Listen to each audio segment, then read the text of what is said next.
So I'm out with my girlfriends last night, and I come upon Jack, and he's snogging some other girl. I don't even know what to say to him. I just look at him for a second, and I think to myself, this... Alright, and then I start thinking, we never did have a conversation about, you know, being monogamous and everything, but I sort of assumed it. I guess that's a bad thing, assumption, but I don't know, I just thought we meant more to each other, one another than that. You know, and they're just snogging away. Wasn't even aware I was there.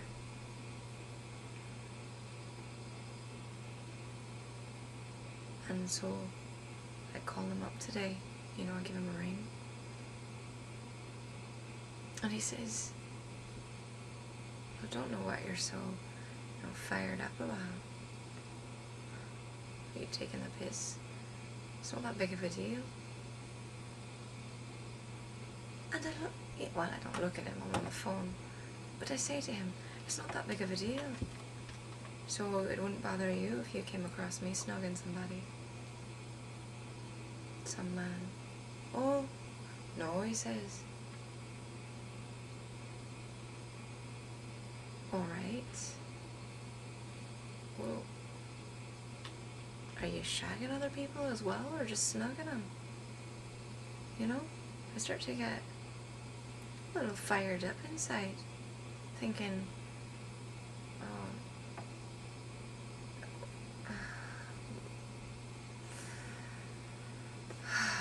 fuck me, I really hope he's not shagging other people too. And that starts to get, don't want to think about that too much actually. It starts to make me uncomfortable. And you know, I start to get really worked up about this at first. Oh, screaming on the phone, and I never scream. Never been much for screaming. And then this sort of calmness just descends over me. I just feel it. It's like someone's poured water over my head, except it's calmness. And I just start breathing. And I say, Jack, I've enjoyed our time together, but I've no desire to see you again. He says, whoa, wait a minute, you are taking the piss, aren't you? I said, no, actually I'm not, and I have no desire to see you again. Like I said, it's been lovely, and we're done now. No, not going to be seeing you again. And he's sort of stunned on the other side of the phone, you can hear it. Just this quiet. It's like, you sure about that? I said, yeah, I'm sure. And the funny thing about it is, I was in the market, and I run in this guy Tony. He's an American. I met him doing a program at school. He was over here from the States, and I always found him charming. Haven't seen him though in, what? Oh my goodness, it's been a while.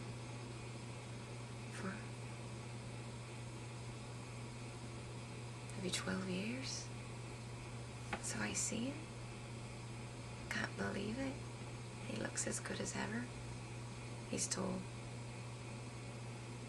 6'2". It's a nice height, you know. Not so tall that you have to crick your neck to look up at him, but nice height. I think is he Italian? Italian or his family's from Mexico, can't remember. But he sees me and he has this beautiful smile, you know, just warm and inviting. He says, Becca, is that you? Tony, is that you? And his eyes, they just sparkle. He's got these lovely brown eyes, very chocolatey, you know, bit of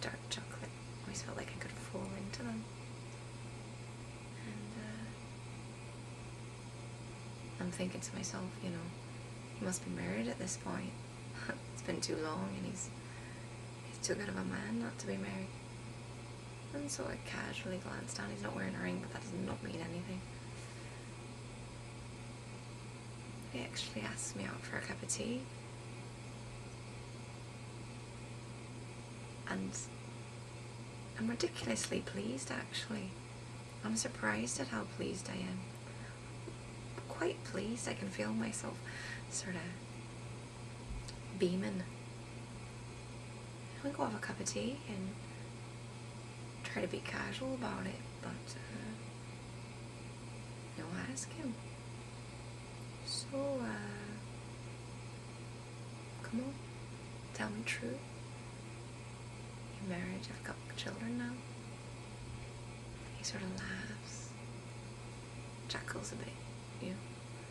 Says, no, been working hard, and well, I got transferred here not so long ago. So, London, he says, not exactly the easiest place to meet people. But yeah, they're always so focused on everything, aren't they? I realised that when I came down here to live too. Everybody's always intent on where they're going. And he's, you know, I was surprised, so I said, you didn't bring back anyone from the States? He said, no,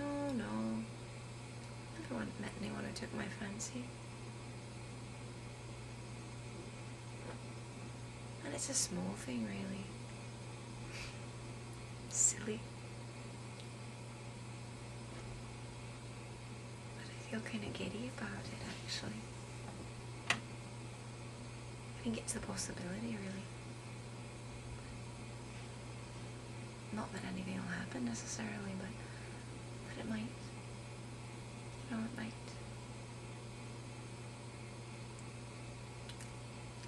He invited me to dinner tonight as well. So silly. For a moment in my head, I found myself thinking, maybe I should play it cool, you know. Pretend I got something else going on. But I just looked at him. He was so open there and smiling. They're not killing each other. They're playing. It sounds more vicious than it is. But, he was so open. So happy and just anticipating. That I found myself saying to him, actually, I am free this evening. Would love to meet. You know this great Indian restaurant? You like Indian food?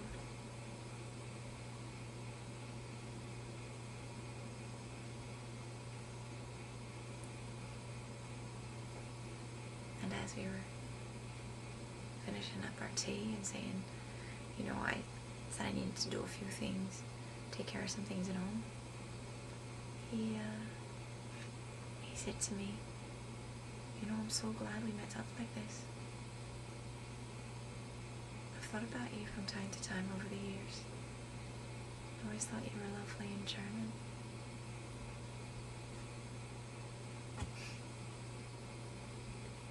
He didn't have to say that, you know. I just thought it was kind of him to say. Lovely of him to say, really.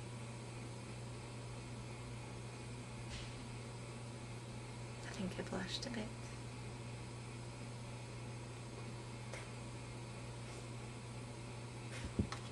And I said, well, you know, I've thought about you from time to time over the years as well.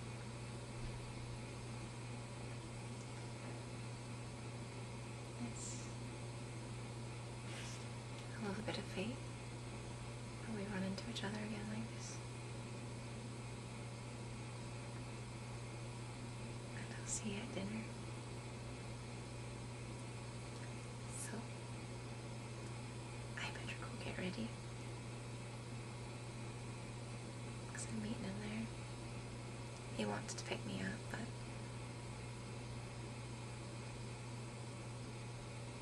I don't know. Don't think he knows his way around the city that well yet, and figured it'd be easier if I just met him there.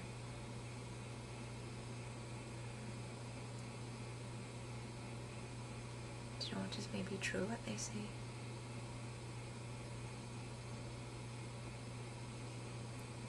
When door closes and